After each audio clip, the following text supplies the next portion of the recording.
Hey everyone, welcome back to the Deep Dive. Today we're going back in time a little bit. Back in time. To 1980. Oh, wow. Yeah, with an episode of Milton Friedman's Free to Choose. Okay. Called Who Protects the Worker? And, it's funny because this episode is from decades ago. Yeah. But it's still so relevant today.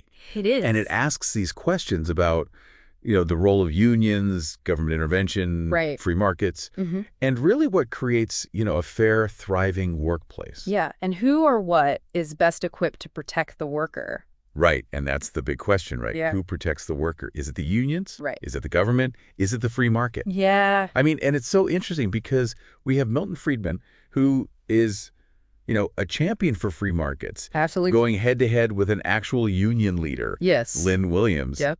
And Friedman really argues that it's the free market, not unions or government, that actually protects the worker. Yeah. You know what I think is really striking is that even though this episode is from, a different era, it tackles questions about the things we're still grappling with today. Yeah. About, the workplace. Totally. So it's really fascinating to see how these ideas have stood the test of time. Right, and how they've evolved or haven't evolved. Exactly. So one of the things that Friedman starts off with is this analogy, and it's kind of a surprising one. Okay. He connects ancient Greek medical practices what? to modern unions. Interesting. Yeah, and he points out that the Hippocratic Oath, which was designed to protect patients, also had these clauses that basically created a closed shop among doctors. Okay, so can we break down closed shop for a sec? Yeah, what does that even mean? So a closed shop basically means that to work in a specific field, you have to be a member of a union. Got it. It's like saying you can't be a plumber unless you're in the plumbers union. Ah, okay, so he's kind of saying that even way back then, professional groups used these agreements to control who could practice. Yes. Kind of like unions today. Exactly. But then how does he connect that to protecting workers? So he argues that unions, just like those professional organizations, often use their power to restrict entry into a profession. And that can drive up costs and even harm consumers. Interesting. So he uses this example of paramedics, you know, who often provide excellent care. Yeah. But they face pushback from these established medical groups who might feel threatened by them being there. Interesting. So it's about competition. Yeah. He's basically saying that more competition in the job market is good for workers. Exactly. Because it gives employers more choices. So they have to offer better wages and better conditions to attract the best people. Yeah, because if they don't, someone else will. Right. So it really puts pressure on them to step up their game. Okay, I can see that. But doesn't he also talk about times when unions haven't really been the good guys? He does. Like where they've done things that are maybe not so great? Yeah, he brings up some pretty dramatic examples of conflict. Like what? Between union and non-union workers. Okay. Like there's this incident at a coal loading dock where armed union members attacked people who chose to work during a strike. Wow. So he's saying that while unions can advocate for workers, sometimes their actions can be coercive and even violent, especially when their power is challenged. Yikes, that's not a good look. No, not at all. So, okay, so that's unions. What about the government? What does he think about the role of government in all this? He's pretty critical of government intervention, especially when it comes to things like minimum wage laws. Okay. He actually argues that minimum wage, although is often seen as a way to help the poor, can actually harm them. What? How does that work? So the thinking is that a higher minimum wage means more money for those who are, lower skilled workers. Right. But he says that by raising the cost of labor, businesses are less likely to hire people without experience. Oh, I see. Especially, young people, minorities, people who are just starting out. So he's saying that those good intentions can backfire. Exactly. Sometimes. Yeah. Interesting. He believes that government intervention, even when it's well-intentioned, can have unintended consequences that can actually hurt the people it's trying to help. Okay, so we've talked about his critique of unions. We've talked about his critique of government. Right. What is his solution? So this is where his free market philosophy really comes in. Okay. He uses the example of Spartanburg, South Carolina, Okay. which is a town that embraced free trade. Okay. They cut taxes. And they advertise themselves as open for business. So they went all in on this free market approach. They did. And what happened? Well, the results were pretty remarkable. They saw a huge surge in investment. Wow. Job creation. Okay. Higher wages for workers. It worked. It did. And he uses this example to illustrate his belief that a truly free market where businesses have to compete for workers and workers have lots of choices is the most effective way to ensure that workers are doing well. So he's saying that instead of relying on unions or government handouts, individuals can thrive in a competitive market through their own efforts. Exactly. Okay. He even shares the story of Mr. Juma, a Ugandan refugee who came to Spartanburg with very little. Wow. And was able to build a successful life thanks to the opportunities provided by a free market. That's amazing. It is. That's a really inspiring story. It is. But does he acknowledge that, not everyone can be Mr. Juma? That's a great question. Like, what about people who face discrimination? Or they don't have access to education and resources? Right. And that leads us into the heart of the debate between Friedman and Lynn Williams, which we'll explore in the next part of our deep dive. Things get really interesting when Friedman's ideas about the free market get challenged. Okay. One guest brings up the Great Depression. Oh. And argues that, this economic turmoil proves that a free market without unions could be disastrous for workers. Yeah, that's a good point. I mean, the Great Depression was a really rough time for everyone. It was. Especially workers. Yeah. How does Friedman respond to that? He doesn't back down at all. Okay. He argues that the Great Depression wasn't a failure of capitalism, but a result of too much government intervention. Wow. So he's saying the government made it worse. Yeah, and he even goes on to say that the prosperity of American workers has come about not because of unions, but in spite of them. Wow, he's really doubling down. He is. How does he justify that? I mean, especially given, the whole history of unions fighting for things like better working conditions and fair wages. He does acknowledge that unions have played a role in advocating for workers. Okay. But he thinks their influence has been overstated. Okay. He points out that unions have never represented more than a quarter of American workers. So he's acknowledging their existence, but not necessarily their effectiveness. Right, not on a large scale. Okay, what does Lynn Williams, the union leader, have to say about all this? He argues that the Industrial Revolution, while it brought progress, also created a situation where many workers weren't getting their fair share. Okay. And he sees unions as a necessary response to this power imbalance between workers and employers. So it's about leveling the playing field. Exactly. He's saying unions gave workers a voice in a system that was often stacked against them. That's right. He credits unions with improving working conditions. Okay. Raising wages and giving workers a say in their own destinies. I mean, this is where it gets really interesting for me, because we have these two very different perspectives. Yeah. Friedman emphasizing individual freedom, and Williams focused on collective action. Right. It's like this fundamental tension at the heart of the debate. It is, and it's a tension that we still see playing out today. Totally. This question of whether workers are better served by individual initiative within a free market or by collective bargaining through unions is one that doesn't have an easy answer. Yeah. And then the conversation shifts to immigration, which adds another layer of complexity to the issue. It does. Of worker protection. Yeah, Friedman actually supports open borders in principle. Okay. But he raises concerns about how open immigration might impact the welfare state. Okay. How so? He's worried that people might come to the U.S. mainly to take advantage of benefits. Oh, okay. Rather than seeking employment.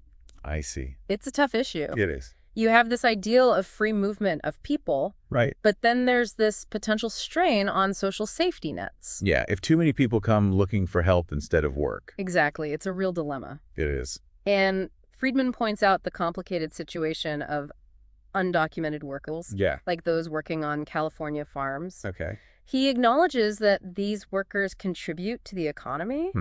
And often earn more than minimum wage. Right. But their status makes them vulnerable. Right. They're working outside the legal framework of the country. So even though they're contributing, their lack of legal status kind of puts them in a position where they can be exploited? Exactly. And this ties back into his argument about minimum wage. Oh, okay. He's advocating for completely getting rid of minimum wage laws. Wow.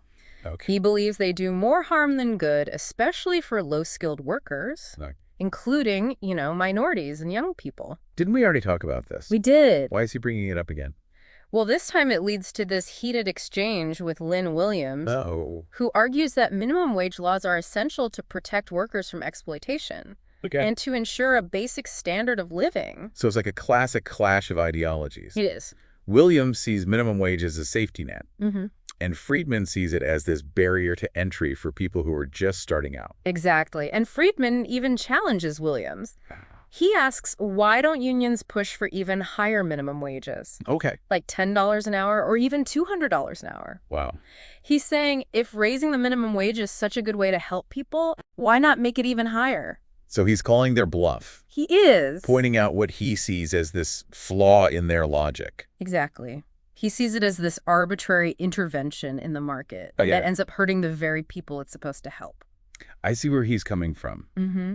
But I can also understand the concerns about, worker exploitation if there were no minimum wage laws. And that's where the other guests jump in. Oh. Some siding with Friedman, some siding with Williams. Okay. There's this back and forth about the historical impact of unions, the role of government in the labor market, the balance between individual freedom and collective action. Sounds complicated. It really highlights how nuanced and complex these issues are. Yeah. One point that's particularly interesting is about who really benefits from minimum wage laws. Okay. Friedman argues that unions are often the biggest supporters. Really? Not because it helps their members, Okay. but because it protects them from competition from lower skilled workers. Right.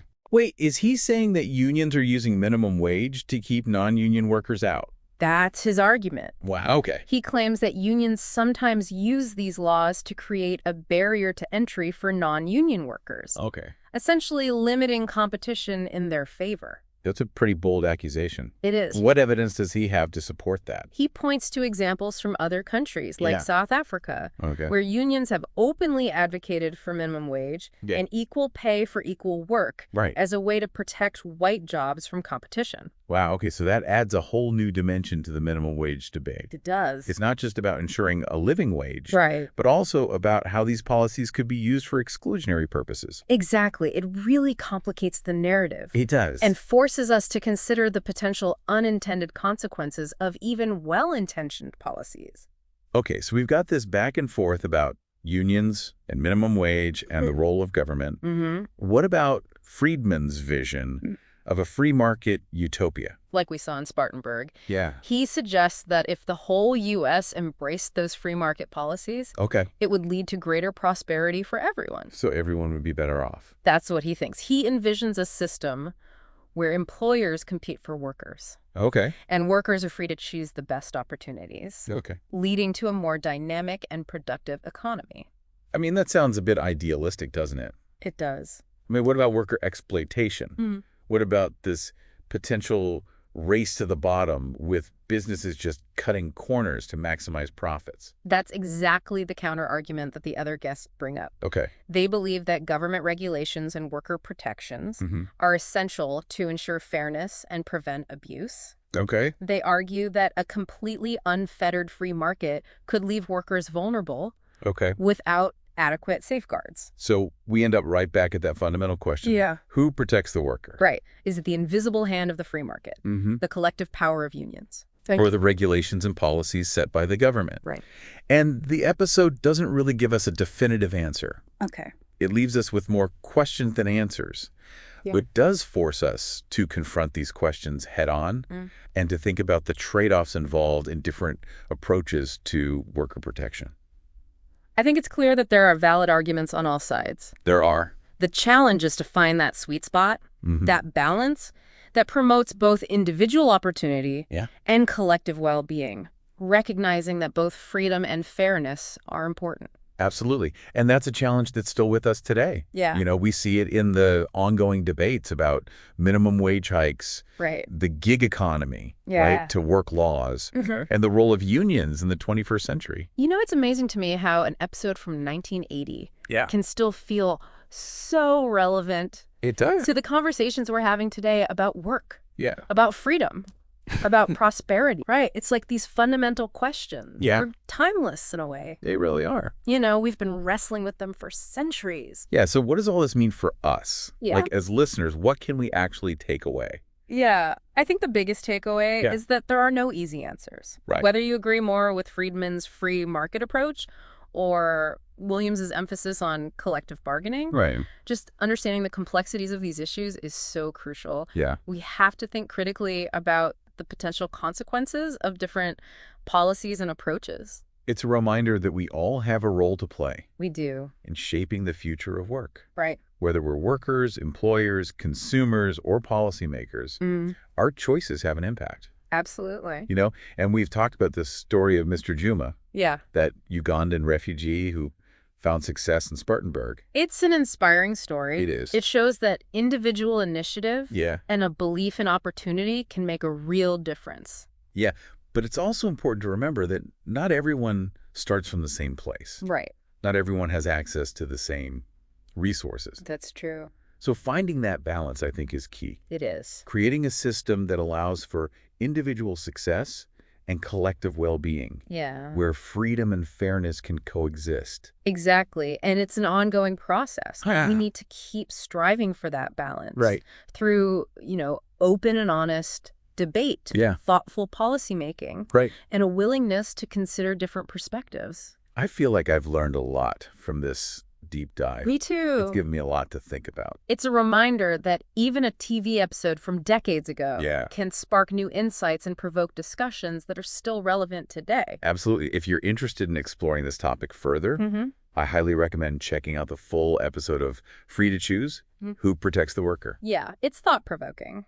It really is. And as you're reflecting on these ideas, think about, the world around you. What policies are impacting workers in your own community? Yeah. How can you advocate for policies that promote both individual opportunity and collective well-being? That's a great point.